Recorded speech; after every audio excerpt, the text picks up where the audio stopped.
Welcome to Thriller Bitcoin. Welcome to Thriller Bitcoin.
Lots of bug fixes, always touching things up, polishing, stuff like that. But like, I'm still new in the process, so I'm seeing what it's really like. Yeah. Seeing what it's really like to, like, you know, deliver end user apps at scale that, you know, are released across multiple platforms. It's a lot of just infrastructure. Really, dude? Stuff. Because it's just all because of the credit card side of it. Is it more that side, or is it more just the app itself? You don't have to go into detail, but just like what part is it at? Is it just on what the side that you deal with, or is it more? Yeah, I mean, I don't deal with, of course, there's a bunch of infrastructure and regulation and stuff that comes with just letting people use money, trade money in an app. So there's a lot there. But just from the app side, like releasing the Apple, they have their own ecosystem that's closed, right? Mm-hmm. Like all of the apps on Apple, they have to go through their centralized Apple developer platform essentially to be released. And so, yeah, like even if you have all this infrastructure to like auto release your app every update, like on Android, which Android gives you full control. If you're on Apple, you're always kind of going by their rules. So they can literally stop the process of like updating the app or whatever they see fit kind of thing. Do they explain the rules inside of their, like, I'm sure they have some kind of like guideline set, right? Or are they just like, yeah, there's a lot of rules and guidelines. And honestly, I don't really know all of them. But it's like they have their, you know, like community guidelines and stuff like that. Like you couldn't release an app that maybe like a year ago, you couldn't release an app that maybe was giving medical information that wasn't with the consensus of what everyone else was, right? So there's those kinds of bottlenecks where you're going to have people seemingly who can look over your app, look over your stuff before it's released. But it's mainly just, it's their platform. It's how they do things. And you don't really have full control. And it's like, do you want access to all the people with iPhones or not? And it's just like, who can turn that down? I remember when I was interviewing Oscar last year, he had mentioned, this was like when Fountain was like still kind of growing out. Mm-hmm. I think they had just raised, and he kind of told me the same thing. Like I think the barriers that Apple put in place, he had to do like I don't know if you've seen Fountain, but they have like where you pay for like access to the platform without actually contributing Lightning or whatever, like through Boost or whatever. Oh yeah. So, but he was saying that the reason he had to do that was because, and sorry, Oscar, if I get this wrong, but the reason he had to do that was they gave him something, and then it was like literally he was trying to work around their kind of convoluted guidelines to like satisfy them without getting like kicked off, right? Yeah. And it was like a tit for tat kind of thing. At least that's what I remember. But it's interesting how you kind of have to appease a certain group of people that have access to like a bazillion phones at this point. This is why I like decentralization. It's just like, this is why I keep hitting home, dude. I'm like, Bitcoin hardware, man. Like, we just need to start making our own phones, start making our own wallets. Like, do I have to do it? Like, do I have to go physically make a phone for like somebody else to start doing it too? Like, like what is it? Like, what is it going to take for us to do this? Yeah, I mean, it's going to be a lot, but like this is an example, but just everything that's been happening with Tornado Cash recently and how GitHub, explain that, dude. Cause it was Ethereum, right? Yeah. Tornado Cash is essentially, it's a free open source project on Ethereum that is, it's a mixing service like Whirlpool or something like that to, obfuscate your identity, to try and disconnect your identity to your particular address. Or I don't know if Ethereum has UTXOs, but like, that's the example in Bitcoin. I guess it would be Infura, right? Like that's what they use for their, I don't know. It's some bullshit. Yeah, I don't know. We would have to get an ETH expert, Topher in here. Yeah. But yeah, I mean, it's just to disconnect your identity from your coins, essentially. And so obviously that's a service that anyone should be able to have access to. And Tornado Cash has been running for a while. But then the US government put it on their sanctions list and start sanctioning it. And what's so weird is that since it's not a company, it's literally software, they're sanctioning no one. They're sanctioning characters that live in GitHub. And so this goes to the centralization thing. GitHub, they delete the project from GitHub. They delete the lead developer who made it. They delete his account from GitHub, and then they delete all the contributors' accounts who contributed to Tornado Cash.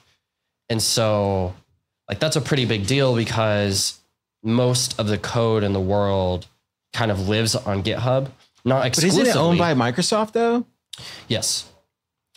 Yeah, but it's a little convoluted because GitHub is actually built on Git, and Git is an open protocol for basically version control, or just, how do you handle changes coming from different people all to the same app?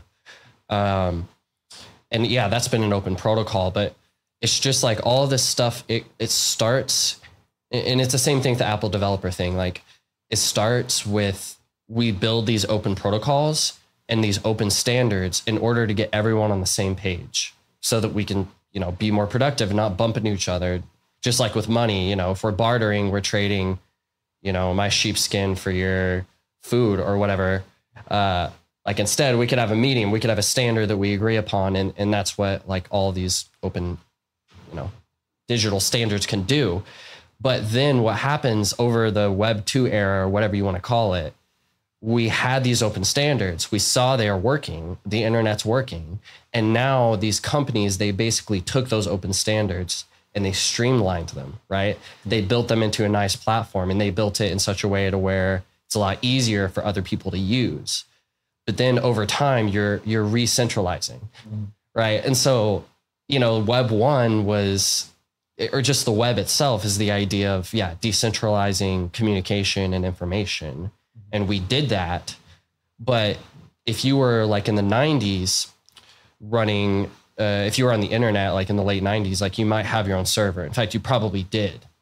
And it was seen, if you don't have a server, it was kind of seen like, oh, okay, so you're using someone else's server? Like, whose are you using? Right? Because there's something called the client server model. Yeah. And you could basically just call that the master servant model. Right. And now we don't own servers anymore. No one owns servers. We all have clients. And the servers, they all live in Google, they all live in Apple, but it's all streamlined. It's easier to use for us, but it's now in their hands. And so that's Web 2, and like all the VCs, and they'll say like, oh, Web 3 is we're decentralizing again. I do agree with that. But I think it's for different reasons. I think it's because we're seeing the need for it, but also we have like an open digital money standard that we can all agree on. I mean, just from a Bitcoiner perspective, like, you just want to remove third parties, right? You want to remove risk. And you want to not have to trust people if you don't have to, which you always do have to trust people. But, if you're running your own Bitcoin node, like that's a start. But then if you're running your own Git server, maybe you're hosting your own code, which that's probably what I'm about to do. Like this whole Tornado Cash thing came out of nowhere for me, and I've got all my code on GitHub and nowhere else. How do we, as a Bitcoin community, at least like me, like how do I help facilitate the decentralization of GitHub? Is that even possible at this point? I saw JB55 literally put on there. He was like, we have Control C to like copy everything. Yeah, like that was an amazing tweet. But like, how do we do that? Like, what do we do in that point? Like, how do I help do that? Like, if I can, or I don't know. I mean, there's a lot of little problems that you could point out in that whole stack of things. And really, I'm probably not qualified to talk about all of them at a deep level. But like where that question goes back to me is to the developers and to the ecosystem itself. Like really, we need to have a bigger ecosystem of developers that, just have the Bitcoin mindset. They're trying to build a parallel system that works, that they don't have to trust anyone on. And we need more builders that are doing that.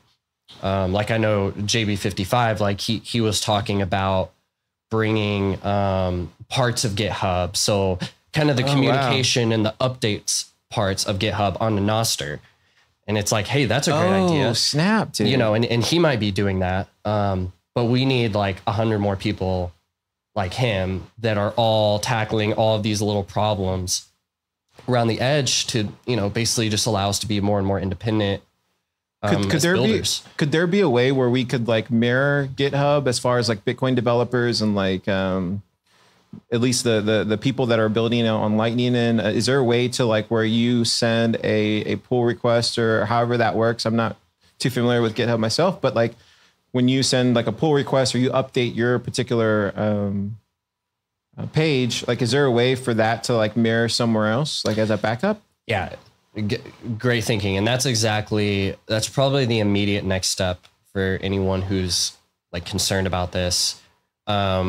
There's multiple sources where people host their code.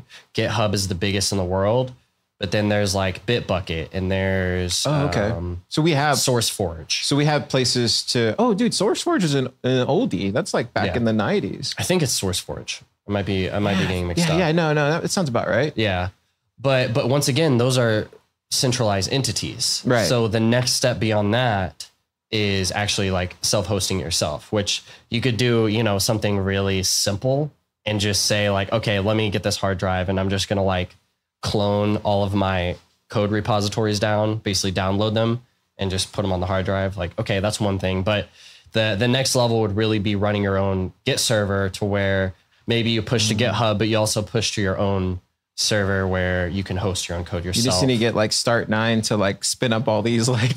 Well, yeah, right. Like that would be cool. On Umbrel, actually. Oh, is it? Okay. Yeah, I forgot what service they use, but they have some kind of Git server, like service app that's on there. But when it comes to like most people's Umbrel isn't ready to store all of their code. It has like maybe like what, a gig in there, maybe not 2 terabytes of like storage maybe at that point. Yeah, and your base chain is going to take up 600, 700. Yeah. So, you're kind of pushing it. And then with Raspberry Pis, we're already kind of, we're stringing the hardware about as far as it goes. This is where I go back to. We need to create our own hardware as Bitcoiners. Yeah. Please, somebody out there. CoinKite, let's do it. Dude, I can't wait to like have a CoinKite phone. If like they ever go down that route, like I'm the first one in line.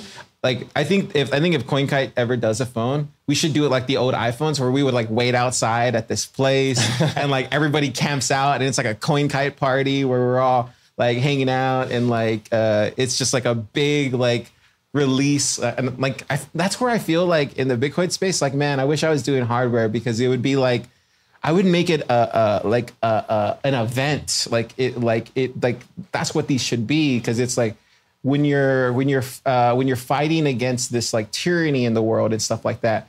Every time we release a new product or anything that fights against that, it needs to be seen like a public event that we're fighting against. Like we're for freedom, and we're for freedom of transferring our own like internet money, right? And like that's where I think it would be really cool to see them do that. Like, I don't know. I mean, it's a bullish future. Like I want to manifest that future, you know where like Star Wars or like the Matrix, when it came out, like everybody would camp out and like that was a big thing. And then the iPhones did that. Like it should be that for Bitcoin hardware. Like we should treat it that special, because it is. Like it's a physical item. It should be that special. Like, I don't know. Yeah, I mean, I can dream. Could be like that for Bitcoin software. I mean, we already celebrate halving, right? Yeah, we do that for Pleb Lab. Like when Lightning Escrow launched, we did the whole thing at Austin Bitcoin Club, and like we did that for Oshi when we did Bitcoin Block Party. Like we tried to launch that. So like, I think it's just getting the community involved to want to do it. Maybe it's just on us here in Austin just to like say, oh, the bulk card's being released, so let's all get behind it and like throw a party around the bulk card, and we just do it like free and open source kind of thing as a community doing it. Yeah. Maybe we do it ourselves. Maybe that's the way to do it. Well, this is why we need lots of people like you as well, because a lot of the builders that, they don't have time to do it. Yeah. Yeah. And they just don't think about that stuff. But you're thinking about like the community and the art and like the movement and what it means. And that's important. Like that's how Apple even had the hype to have people wrapping around their store in a line, is because the design was there. In fact, they're obsessed with design, and they're obsessed with like, the look, message, the aesthetic, all that thing. And like, and that's where I think like we should move it in the Bitcoin space. We should all be moving towards that. And man, if there's anybody out there that wants to do that, like reach out. I'll definitely help. Like I always help. So yeah, man. So we talked about Fold. We talked about a lot of things off the bat. We just touched some really heavy topics, but it's just like it's on front of mind, right?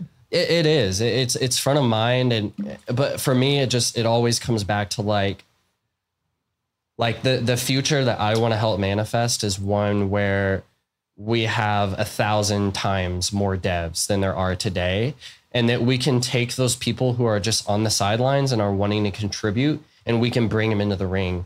Because it's really hard to get into the ring as a new person if you're wanting to do Bitcoin development specifically. Like I'm on that path myself. Like I work as a developer at a Bitcoin company now, but I'm a front-end engineer. Like I'm not doing what Super is doing necessarily, like building all of these apps with Bitcoin script and stuff like that. And so, I'm not the quickest learner either. I'm kind of no, dude, you're pretty smart, man. Like, at least I've known you for what, like 2 months, it feels like at this point, maybe 3. I don't know how long, but like, dude, you're pretty bright, man. I appreciate that. I talk a lot, but you definitely get me thinking about things where I'm like the other day we went, I don't mean to interrupt, just real quick, just to button this up. The other day we went for dinner, and like, dude, what you had told me that night, I literally went home and like thought about it for like 2 hours, just like listening to music. I was like, fucking Austin. You got me thinking now. And then like, anyway, keep going. Dude, no, that's awesome. Well, those are the things that I've thought about, for a really long time.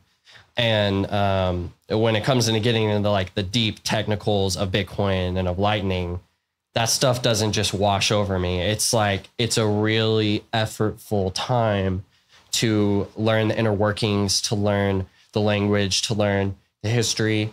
And when you compare, if you're just trying to learn to be a developer or whatever, a Silicon Valley, work at a big tech company kind of developer, which is a fine goal. If you're trying to do that, then the developer ecosystem in big tech, it's fluffy and it's soft and it's welcoming. And, there's people that look like you and there's people that will help you out. And you can just start tweeting on Twitter and people will come and, respond to you and help you out. But you get into Bitcoin dev and it's a little more, it's harsh, it's hard, it's intimidating. It's, there's stuff on the line, right? There's real world value real money on the line. Out there. Yeah.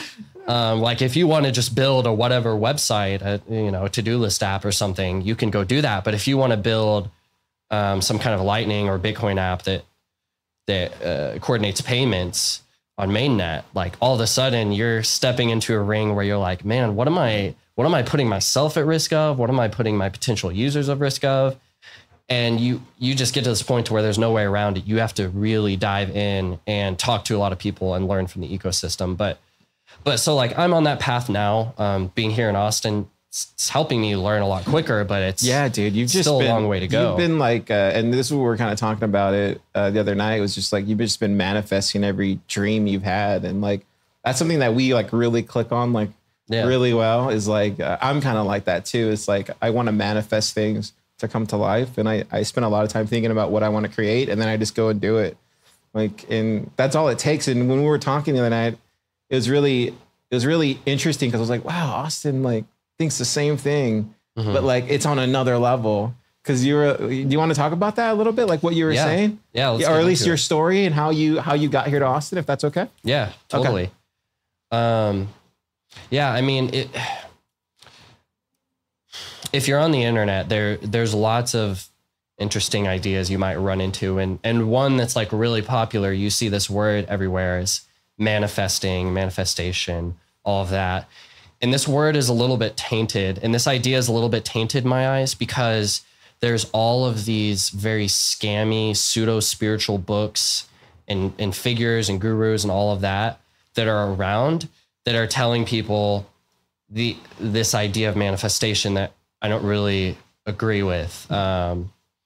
Which is essentially, you can imagine something and affirm something, and if you believe in it hard enough, it'll come to pass. Like that's a little bit simple. But what I found is that for my journey, which I was in a much, much different place before I discovered Bitcoin, I was able to make this huge journey to where I am now. And I was only able to do it through this obsessive focus that basically over time flowered into something that was, great enough of a force to where things in the real world started happening. If you read stories of just people's lives, if you read business books, if you read autobiographies, historical biographies, all of these things, like a lot of people that have done great things, they have a few commonalities. And I noticed this, that like one of the commonalities is obsession. Like, of course, they're completely obsessed with what they're trying to do. But another commonality is just how things fall together in their life story, that just these random things fall into place. Like that this perfect pathway is kind of laid out by happenstance. And I would read, and this would be me like back in my old crappy house, like completely dissatisfied with my life. I'd be reading these stories and I would think to myself, like, why do these circumstances just play out for these other people like this? And, like, what does that mean? What do I even glean from that? But as I dug more into just mindset in general and open my mind to other ideas, and just let myself play with a lot of different ideas and experiment and see what the real world gives me positive feedback on. I kind of just discovered that, I mean, it is this combination of like this mental obsession and then action that brings about new things in the world. And so I guess, not to speak abstractly, like for me, my journey was going from being someone who was like a high school dropout, hadn't been to school in 10 years, was poor. I was living in Oklahoma City, and I discovered Bitcoin and learned about it, became obsessed, wanted so bad to be a part of it. And then basically walked out this very long journey alone, about 3 years alone of me trying to become a developer in the hopes of reaching Bitcoin. And I saw this same dynamic play out in my own life. And it basically went in these steps, which is like, first I have this new idea for this identity that I want to become. And there's like who I am and who I see myself as. And then there's this other identity, like me as a developer, me as a Bitcoin developer. And I started just playing with that in my head. And then, eventually I played around with this so much, I was like, I can't just think about this. I need to act on it. And then I started acting on it. I acted on it long enough. And then it replaced my self-image. And then all of a sudden it's how I saw myself. But then that's just me and my own self, right? Mm-hmm. So I keep doing what I'm doing for a long time. And eventually the world around me started to change. Like all of my friends who used to see me as kind of the goofy one and the dumb one because, you know, I would play dumb to make jokes and, you know, whatever. They would just see me as the goofy person. They flipped and they started seeing me as like the nerd, the computer nerd, the smart, you know, the person who, whatever, brings up stuff that no one understands. And like the final level was when, really when I was trying to get a job. And then that's when the real world reflected back at me like, oh, you're a developer. Like, what are you saying? You're a developer. And it happened in such a weird way, like in my first job where like my boss in my first job and my first tech job on my first week, you know, I was kind of expressing some doubts to her because the week was going rough. And she was like, what do you mean, Austin? You're like such a great developer. Like you've been doing this for so long. Come on, just figure this out. And I was like, what, me? Like, what, why are you saying that? And I realized that basically I was now in this world where everyone in my world was affirming that identity that originally started inside of my own head. And that process is like the closest thing, the closest way I could describe it is manifestation, which you start with the image in your head and you're there once the world reflects that image back at you and tells you that that is true. And so that was a lot of my story getting into Bitcoin, getting here. It's such a beautiful story, man. Like, I don't know. I love like the same thing that you had said, like where you were reading like these autobiographies and you're reading all these business books and you're doing all that stuff. Like I used to do that like pretty much my whole life. Mm-hmm. And like, I know what you're talking about when you talk about like manifestation. I always, like, for me, I always did a thing where like, if I thought it was fun to do and if I thought it was like going to be a challenge, like I would go out and like set that goal and go do it. And that's kind of how I always did things. Mm-hmm. And then when I met Kyle and Keon, it's like, now it's like, cool. What can we all do together? And like, who has the best idea? Right. And then you have to fight for your ideas in that room, you know? Mm-hmm. So that's kind of cool. Another thing that used to drive me a lot, and it doesn't drive me as much anymore, but when I was getting my Cisco certification, like, you know, in the early 2010s, like I was working like at HostGator. It's kind of funny. I was like working at HostGator, which is like a web company. And then they didn't lay us off, but they like sent us to like a smaller one. Like I think it was called like a Small Orange or something like that. It's like a small little web development, like hosting company or whatever. It was the same stack and everything. It was just like something different. And so we had like a manager, me and my friend had like a manager there, and me and him were like, yeah, let's go. Like we can get like a Cisco certification. We can leave this place and we can like go get like real IT jobs. And we're not doing like just like web dev stuff. Like at least that's what I wanted to do because it was like challenging. And then, I would go on my break, and I don't know if you ever seen those Cisco books. I'll probably bring them in, but they're pretty thick, man. They're like phone book. It's like a phone book, and like you really have to know your shit, like to like you really have to want to do it to like go through that and like study it and like understand it all. And so I would go on my lunch breaks and like read it, and then my manager, he was such an asshole, dude. Like he literally came up to me and he's like, "Yo." He's like, what are you doing? And I was like, studying for my Cisco certification. He's like, good luck with that, man. He's like, that might be too hard for you. Like he literally told me that, dude. He's like, that might be too hard for you. Did that motivate you? Oh, fucking hell yeah. It drove me, dude. It like you asked my ex-wife at that time. She was like, why are you upset? And I was like, I effing hate when somebody tells me I can't do something. Like, and I don't know where I get that from.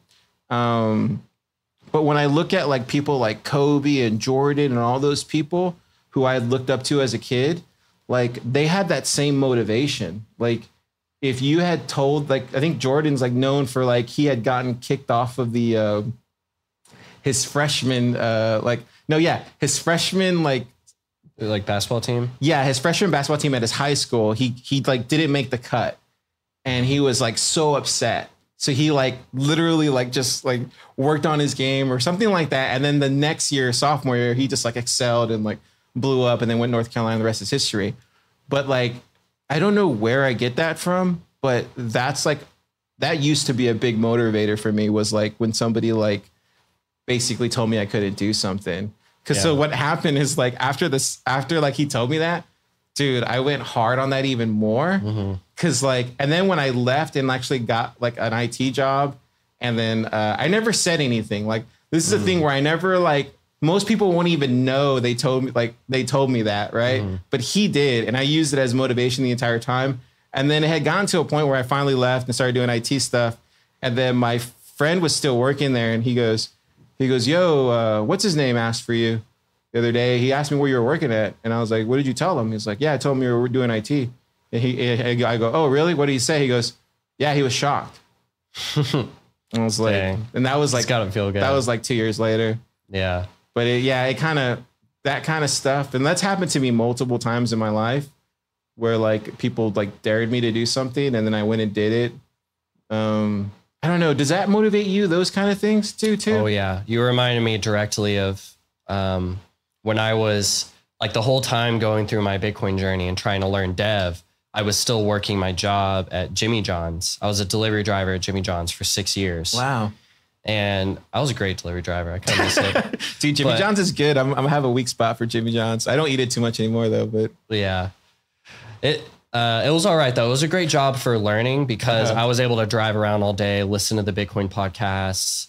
I've learned most of what I learned in my car, like during that job. So it was a blessing. But you know, I was like probably the most valued employee there, as far as like I was there the longest. People were always turning over. I was there for 6 years. I probably saw 200-300 employees join after me and then leave. Oh, wow. And you know, so I knew the owner pretty well, and like some of the managers. And, you know, I would tell them I'm doing these things like, hey, like at first it was just like, hey, I got my GED. And it's like, I want to get into programming. And then it's like, hey, I'm doing programming. It's like, hey, I'm going to college. Hey, I dropped out of college. Now I'm going to boot camp. And it was just, they kept hearing stuff for so long, and they didn't believe me and really cast doubt on me about it. And they didn't pay me well enough either. Like, I remember asking for a raise after, like, I did all of this extra stuff. I pulled the numbers and showed them that I was the fastest driver in like the whole franchise. And I was asking for like a 50-cent raise. And they're like, no, we can't do that. We're paying you too much. And I was making $9.50 an hour. Wow. Yeah. And when I finally put in my 2 weeks, like they were pretty shocked, and I was stoked. Once again, like you, I didn't say anything, but it was like in my head, I've built you up as my enemy, and I want to just like crush you. Do you think that's like a psychopathic thing about us? It sounds like, do you think that's like psychopathic, or do you think that's more like just how we grew up? Because I know me and you have talked about that before. We kind of have like similar, like how we grew up and stuff. Like, do you think that's where that comes from? The hard-nosed place that we came from? Do you think that's what it was? Maybe. I think it's more of being just like a man. Oh, like, okay. honestly, okay. like you're like a lot of the ways that you frame things as a man are like rivalrous, I guess you would say. Yeah. Like you need to build up an enemy of some kind. Interesting. And like, yeah, manifest that like enemy archetype in your world. Even though it's not real and they don't even care, and it was an offhand comment or something. Right? Yeah, exactly. And I've even noticed that myself, where it's like, I've noticed in the past, like I have this mentality, but really if I think about it, I don't have any enemies. Like no one wants ill harm on me, really. Like I have people I don't like, but I don't have any enemies. But I have this mindset that's just like in war all of the time. And I mean, that's the way it's got to be. I mean, that's how you get someone out of their seat. And that's what Bitcoin did to me. Like I was not going to change. I was not going to do anything different. And Bitcoin, like discovering Bitcoin, it shook me right out of all of that stuff in a way that I couldn't have found otherwise. And I think I said this to you the other night, like something that's amazing about Bitcoin. It's like, you can move a lot of things in this world. Like you can flatten a mountain, like we've done it, but to change a person, that's actually one of the hardest walls that you can run up against. It's kind of like we were talking about the other day, right? It's like almost like religion in a way where it literally fundamentally changes that individual, just like a religion would. And so, yeah, it's kind of a touchy subject. We don't have to keep going down that rabbit hole, but it's interesting how it has that same effect on people. And I always thought that was like the cool thing about Bitcoin was that it did put this mirror to you and it made you fundamentally change like who you are, because it's, at the end of the day, it's, I think Dono says it best. It's like, you see this beautiful, you see this window, and it's a beautiful window, and it has like all the great things Bitcoin could provide in this, like through this window, you see it. And then at some point you decide to like go through it. And in order to live in that world, you have to like self-reflect and like better yourself and like fully commit to living in this world. And it's like and once you adopt that kind of frame of mind, that like mental adjustment, whatever it is you have to do to like live that life forward, it really makes a fundamental change to you and how you perceive the world and how people view you. And I think like when Dono told me that, I was like, yeah, dude, that makes sense. Like that totally makes sense. Yeah. So. No, definitely so much truth in there. And I mean, I think on the religion thing, I love how John Vallis frames it. And he talks about value hierarchies all the time. And that's a good, and maybe this actually comes from Peterson or something like that, but that's a good way of framing, because it's like value itself. Like we have certain values, and in order to take action on something, you have to value that something over another. If I pick up my water and take a drink, I value that more than just sitting here and chilling. And so you've got this stack of values, your value hierarchy or whatever, and whatever's on the top significantly influences a lot of your behavior. And you have something like Bitcoin that comes along, which is, you know, value manifested in energy and information. And you introduce this to someone, and like you introduce this to someone like me, like how I was 5 years ago. You know, I didn't think about my future. I was very left wing and socialist, very nihilistic and hopeless. And all of a sudden, like I find Bitcoin and I see that there's a future out there for me that's where like all the things I want, I could have. And I don't mean that like possessions, like material possessions, but it's just like the things I want: to be creative, to build, to be around community, to help people.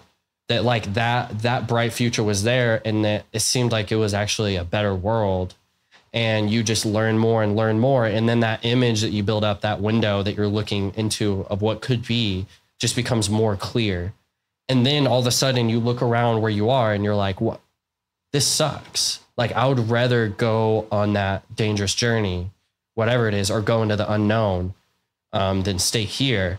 And that's like the power of, you know, I think there's certain things in this world really carry that power to where they'll completely rearrange someone's value hierarchy. And yeah, I mean, you look at addicts as well. Like addiction is something that is best solved by religious transformation, a religious experience. Like someone needs to completely shed all of their old life and their habits, and then they have to spend years essentially rebuilding their brain, trying to live a normal life and trying to recreate those positive dopamine feedback loops versus the negative substance-based ones that they had before. And I think that's kind of how it is going like from fiat into Bitcoin. Like all of your fiat hopes and fiat dreams and fiat values, you see Bitcoin and then they're just like cardboard cutouts. They're just not the same thing anymore. And that's what I noticed. Like I cared about equality and I cared about the climate and all of these things. And then Bitcoin showed me that like, okay, I do actually care about these things, but these ideas I had of how to address them or how to think about them just seems so fake now. And Bitcoin actually better manifests all of those values that I have than anything else I've ever discovered. So, you know, if you really come to that point, it's kind of foolish to not jump all the way in. And so I knew I had to do that. And my biggest question that's been answered more and more is like, if this is happening to me, how many others are going through the same thing? And if this can happen to me, how many others could this happen to? And you go from that, and then we get to the developer thing. And that's where I find myself like I'm manifesting this new vision, this new idea and identity where, you know, like I see a future with 1 million pleb devs that they're not the most amazing, 10x developers. They're not all super testnet, but they do their part and they're passionate and they made that journey and they're contributing to the ecosystem. And then all of those and not just developers, like that's my focus. There's artists and writers and designers and all sorts of people that come along on that ride. Yeah. But it's just like, those are the people I think about that are trying to make that journey. And it's also like, I want to live in that future where we've got 1,000 amazing free open source software projects around Bitcoin that just give us all of these capabilities that we never had before. Like the stuff we were talking about earlier, GitHub, every way you can send value for value, everything, value for value internet, like Lightning native in every browser. Like everyone has nodes at home or servers that they self-host all of their important private services and stuff like that. Like that future, if we get there, we're going to get there because there's a million devs that are passionate and they're all seeing the same thing and they're all building towards that vision. And so I want to be a part of that, but like, I think you're inspiring some right now that are probably listening out there. I mean, like, well, they hit me up. They have hit you up? I've gotten many inquiries. I did a podcast with John Vallis 3 or 4 months ago. Really? With John Vallis? Yeah, it was very random. I never. How did that happen? I don't know. Fate, Twitter, like boss. He was just looking. He has these cool episodes where he just talks to random pleb. Yeah, he did that with Kyle last year when we were just starting out. I watched that. That really put us on in the early days. No, it did. I watched that when it came out. And that was one of the many signals along the way that just had Austin just like burning in my head as the place to be.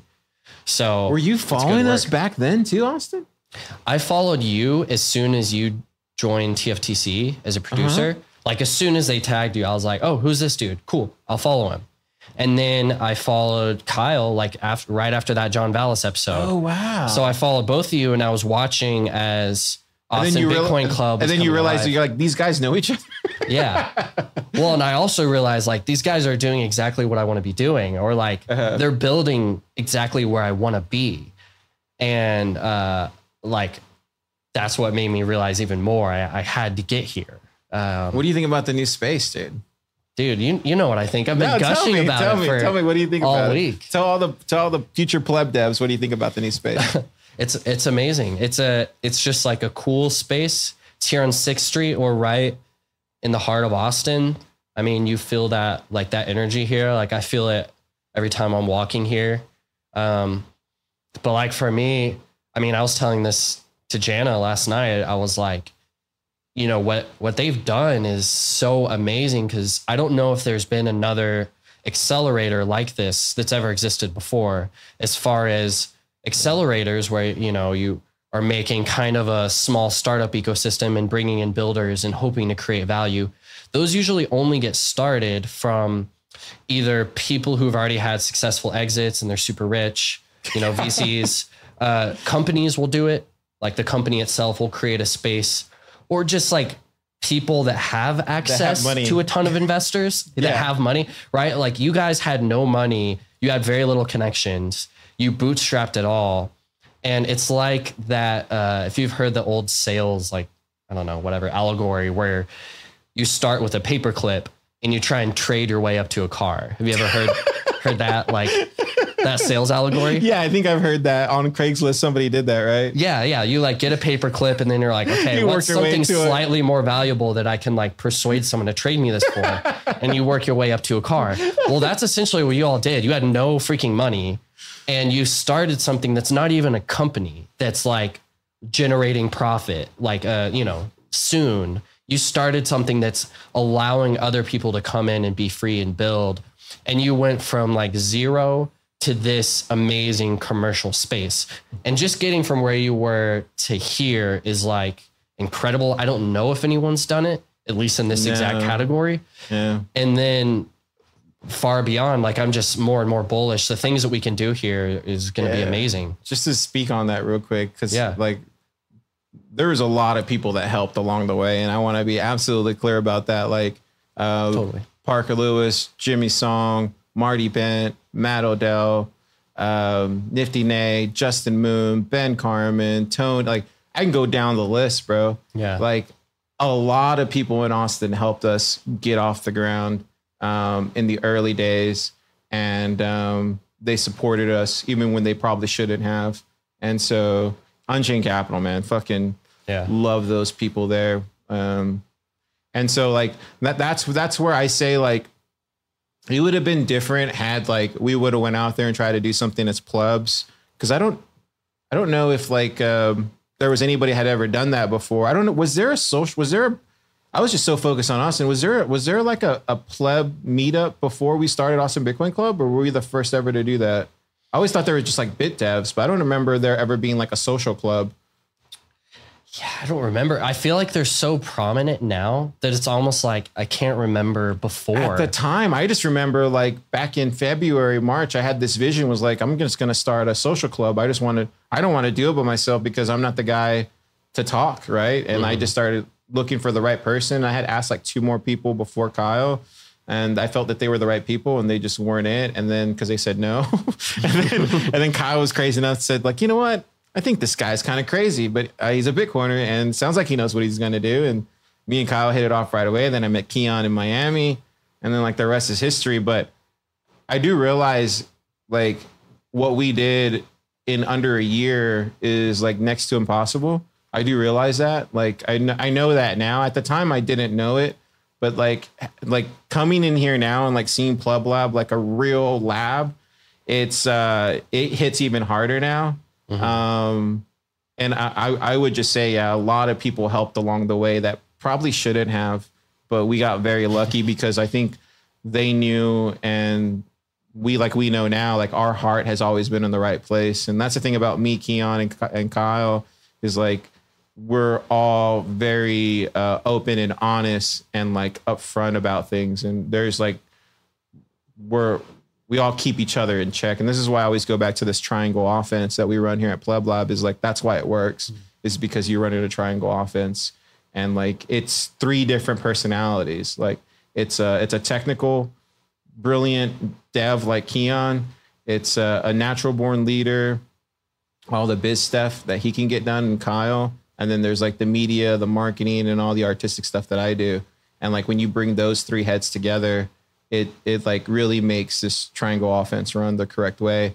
And I think if there's people out there listening and they're trying to figure out how to do a Pleb Lab, I would say get those 3 people first, and then everything will fall into place. But I think to my point, I knew where I was at. I literally just needed to find the leader.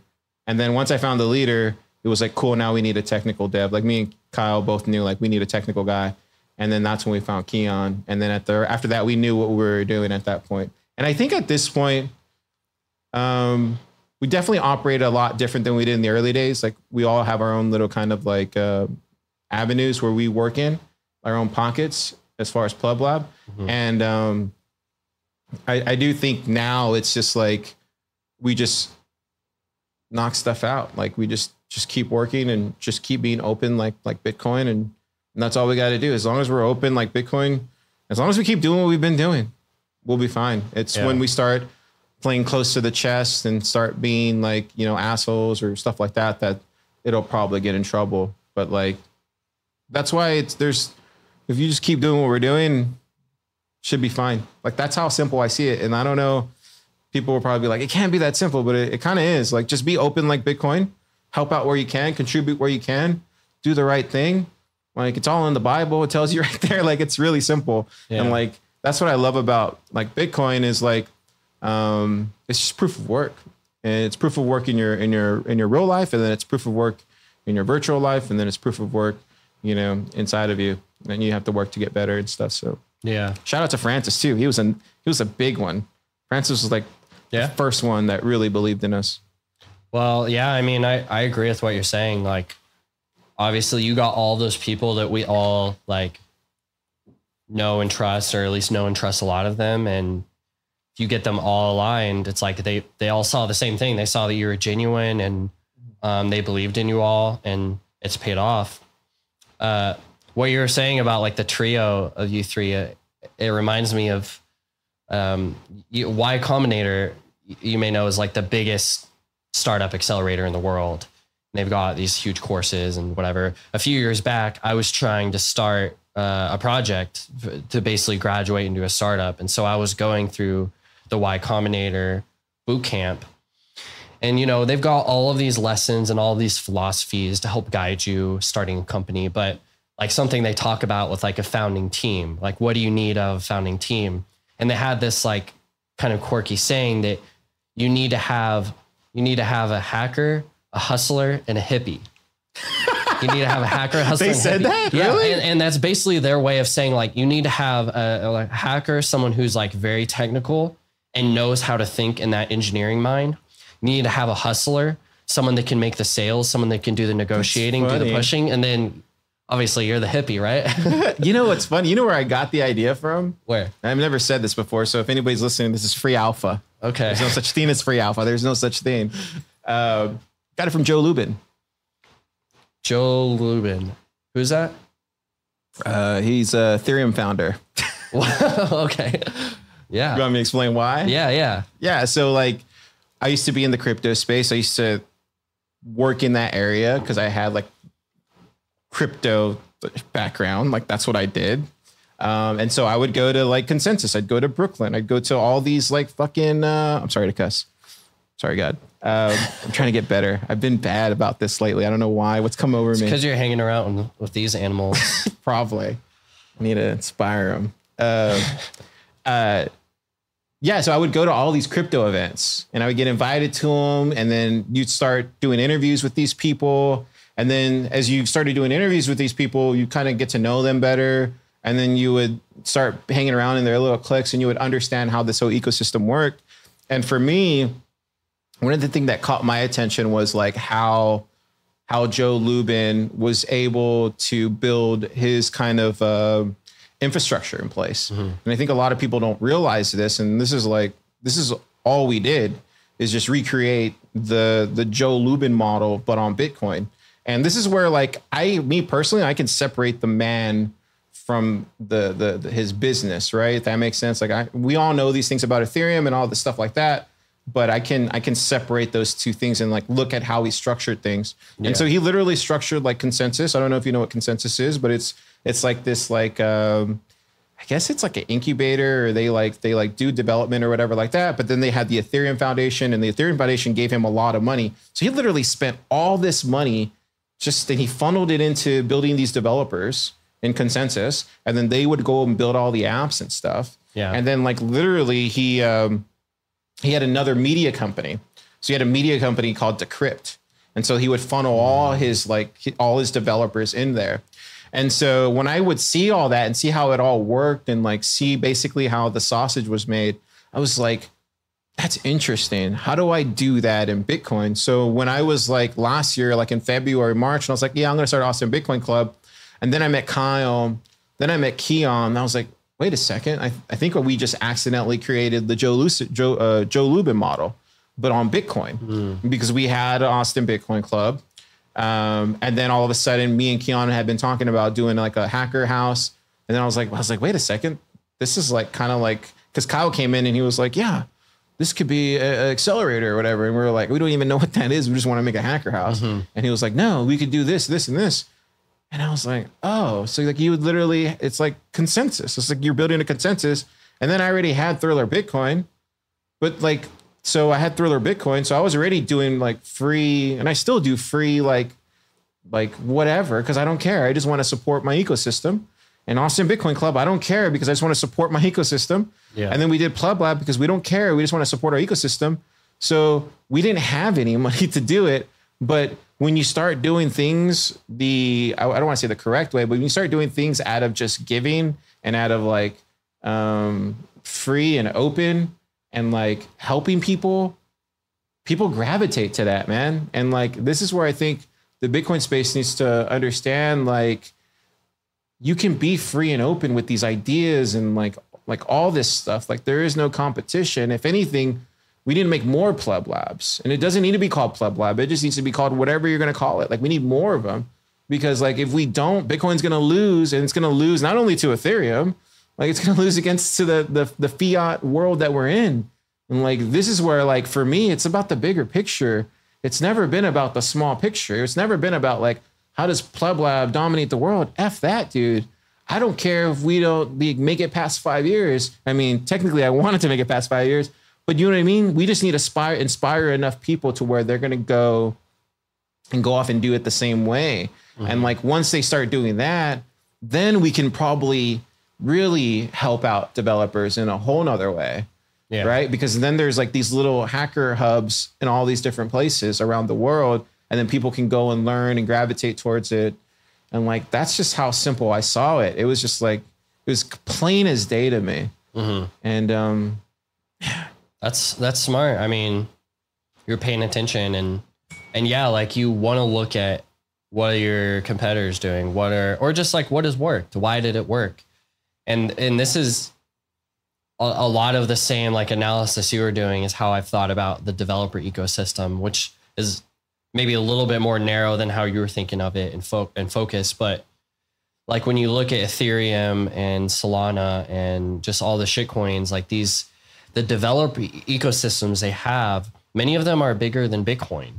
And it's because they pay them with their tokens. And in Bitcoin, you can't pay anybody. I mean, you can a little bit, you can do sats, and hopefully that'll rise with time. And I think that will. But when we started doing this, you know how you do that? You ask for money. No. You literally, like, because we didn't have any money to do all this in the beginning. Because you had said we never did anything. But you know how you do that? You literally just beat them on the playing field. Like, you make it cooler. You have better ideas. You inspire. You do something so profound that they can't ignore you. Mm-hmm. Like, that's how you beat Ethereum. That's how you beat the fiat world. And like Marty always talks about it all the time on the pod. Like, it's like you literally just have to show and like mock them and why they look like that. It's like it makes sense. Like, you just have to be better than them on the field. Like it's that simple. Create better art, create better marketing, create better apps. That's all it is. You create a better product, you create a better thing, then everybody will use it. Yeah. Like, do you know what I mean? And so like, it's that simple. Has nothing to do with money. It has nothing to do with connections. Just be better than the Ethereum developers. Be better than the fiat world. Like, make better products. Yeah. Get good. Get great. I would say get great and like utilize all of us to help you get to this great product. And like, that to me is the fundamental thing that we try to do here at Pleb Lab, is like get people to rise to the occasion of like, let's just go after this like high bar. Probably not going to hit it, but we should at least come pretty close to it. Because if we can get there, man, then we can really start doing things. And I think if there's more Pleb Labs that start building out, hopefully they take all this advice that I'm giving right now, or just reach out to me. I'll tuck you under the table with this kind of stuff. But yeah, man, I definitely agree. And I think it's the case. It's like, it's really one of the core arguments for Bitcoin over everything else. It's like, we're working on more important things. The faster will come. The DeFi will come. The whatever like application capabilities you want to have with Bitcoin, like it will come, but we're building it in layers. We're building it in a way that we think that it will be completely robust and, be able to last 1,000 years. So it's like, it's going to take a little while, and we kind of just got to let what do they say? The wheat separate from the chaff, or I don't know. Yeah. We just have to let the signal rise to the top, and, Bitcoin is the signal.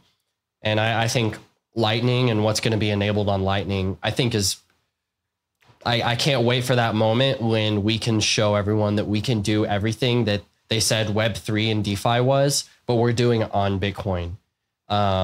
And we're doing it without making the trade-offs that they said had to be made. And yeah, like that's where we win. But yeah, like we got to bring people along for the ride, and that's what you're doing. And that's one of the main reasons I'm here. I mean, I heard about Austin and knew I wanted to go to Austin originally because of Parker. and how he was talking about it. That's why Kyle came here.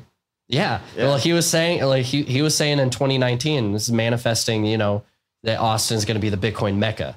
He manifested it all right. Yeah. And I heard that. I bet you he's regretting it now because like we have like events every day. Yeah. Shout out Parker Lewis. I love that guy. Oh yeah. But yeah, I mean, so I knew I wanted to come here, and you know, was telling my wife and making all these plans, but it was still, that was 2019, right? I only just got here 2 months ago. So it took a little while, but I was always watching, always thinking, always planning. But, you know, I was worried of like, when I get here, you know, how do I get involved? Like, how am I going to meet people? I know there's bit devs, but I don't understand most of the stuff they're talking about at bit devs. Like, I'm not a super developer yet. I don't have a super ton of value to add yet. Like, what is it going to look like? How am I going to meet people? Because I just wanted to connect with other Bitcoiners so bad. Like, I was alone for 4.5 years, essentially, on my Bitcoin journey. Never got to talk to anyone else in person about it.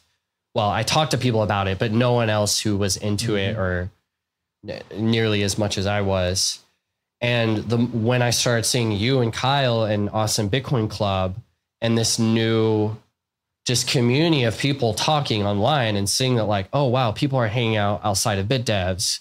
People are like just, you know, getting dinner and they're doing these other events. And now there's Austin Bitcoin Club and like, oh, now they're building Pleb Lab. And then that's when it was for me. It's like, oh, this is directly what I want to be around, that developer development essentially.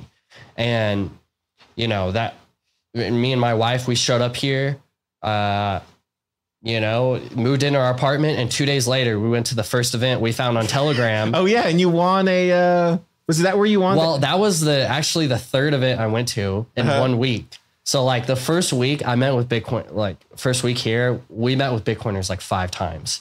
But the first meetup was just at Shiners, and it was just like Kyle and like a few other plebs. Constantine, it was one of his first times there. Oh yeah, I love Constantine. And we just kind of showed up and we were like super shy. We were like, hey, like, you guys Bitcoiners? Like, what's up? And they were just like, yeah, come sit down. And, you know, got into it all night. And then we've just been hanging part of the tribe ever since. Yeah. And it's amazing. Awesome. And it's just like, that's this place that we're in right now. Like everything is so open for. That's how it works. Yeah. Whatever you have to offer, like there's a place for you. I mean, even if it's not here in Austin, but somewhere in Bitcoin, there's a place for you to kind of just step up and start doing something, and people will support you. They will. And people will notice, especially if you got that proof of work, you do it for long enough. And so, yeah, that's what I'm excited to see. Just all this development, people leveling up. And they level up enough to help other people level up. That one thing shocked the crap out of me was the leveling up that happens. Mm-hmm. You just hit on that, dude. And I've been seeing it. And I think me and Kyle and Keon had noticed it last year when we had just a smaller Pleb Lab. And so we started seeing all the leveling up in the room just because you have these big brains, right? And they're just like, and I'm dumb as rocks, right? And then here I go, like leveling up my intelligence about Bitcoin. And like software and all these things. And then what happens is you see like a new dev come in, like a Tristan, right? When he came in last year, like he leveled up really fast. And I was like in 4 weeks. And that's the thing I think is like the most shocking thing to me was like, it obviously makes sense in retrospect, but looking back on it now is like, oh yeah, of course they would level up by coming to Austin and like hanging out with people who are doing the same things that they're doing. It makes sense. Like you would just naturally like be inspired and like reach out for help. And of course everybody's going to help.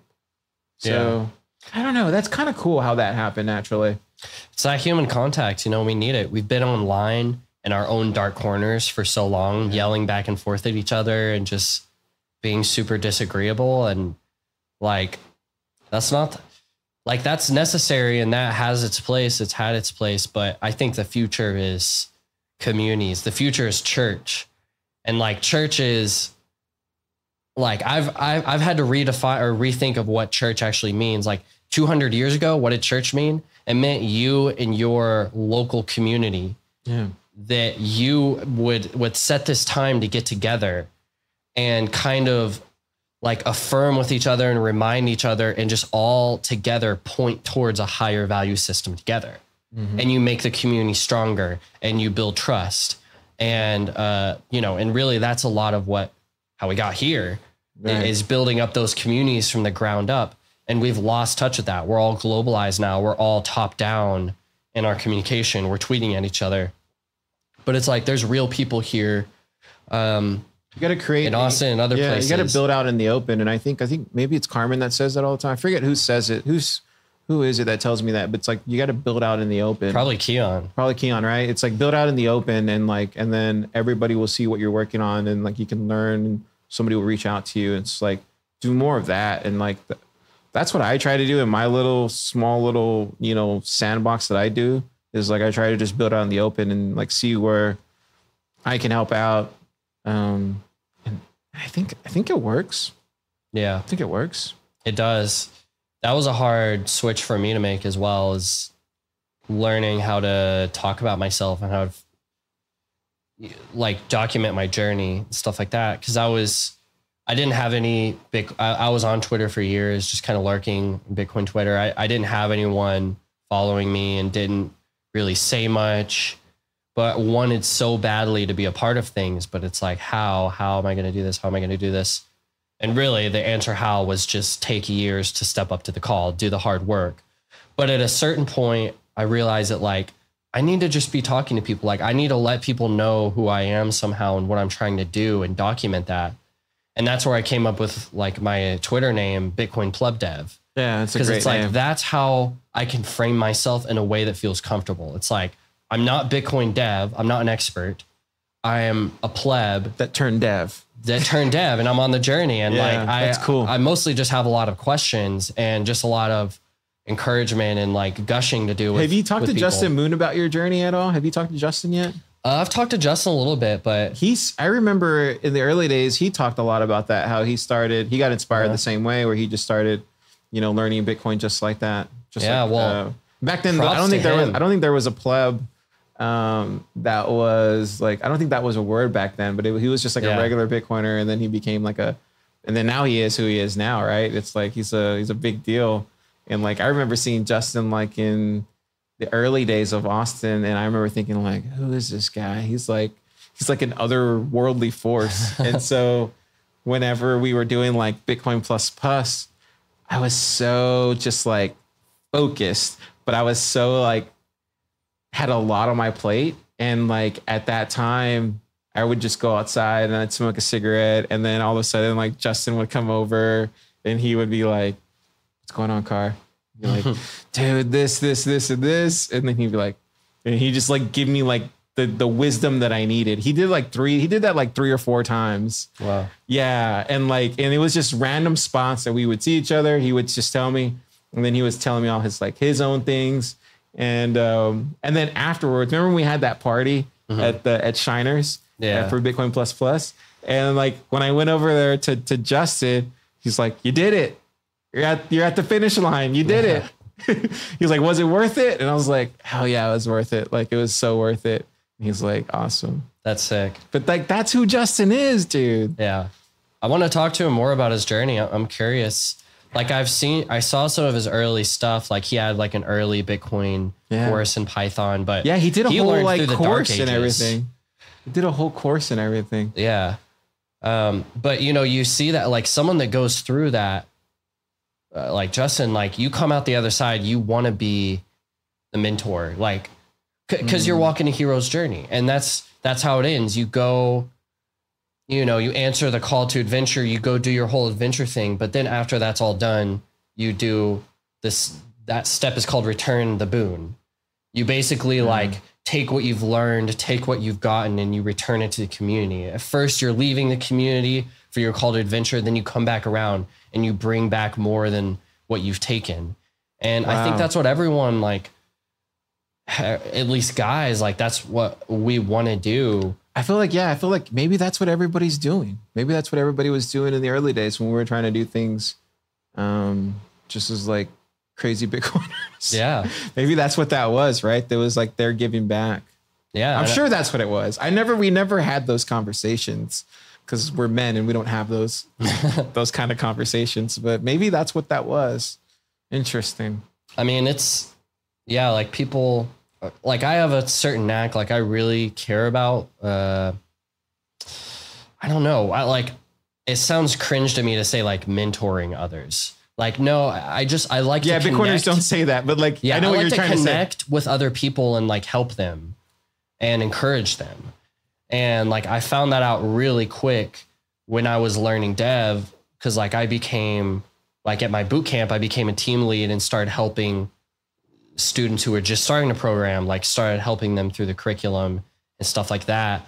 And then like I talked to a bunch of alumni afterwards, helped people get jobs, like helped people with different stuff. And I found like such like satisfaction in it, but also just, I saw myself in those people and I knew like I've been through this crazy journey and it was so hard and oh my God, I can't believe I got through it. So like, okay, let me give you a hand, like, so you can at least avoid this mistake. Yeah. And I think everyone has that in them. They want to give back, especially if they've been through something hard and especially if they can help someone from making the same mistakes that they did. So that's how we get there. We stand on the shoulder of giants. Even Satoshi himself, he took the best ideas from... Made the bedrock. The brightest minds before him. Yeah. Man, dude, what a great time to be alive. Yeah. Man, the good times are rolling. I got to go do lit devs. Yeah. Are you excited for lit devs tonight? I am. Yeah. Yeah. What are you looking forward to? I don't even know what we're doing, but do you know Warren Tagami? Warren. Why have I heard that name? He's working on Peer Swap. He works at Core Lightning. Okay. Is he making a special guest appearance tonight? Yeah, he was here last time as well. Okay. I missed it. I was in Nashville. Yeah. This dude is like, he's next level developer. Like he helped found and develop Fedora, which is one of the biggest Linux distributions in the world and one of the most well-supported ones. And like, he's all about ThinkPads, like ThinkPad laptops for everything.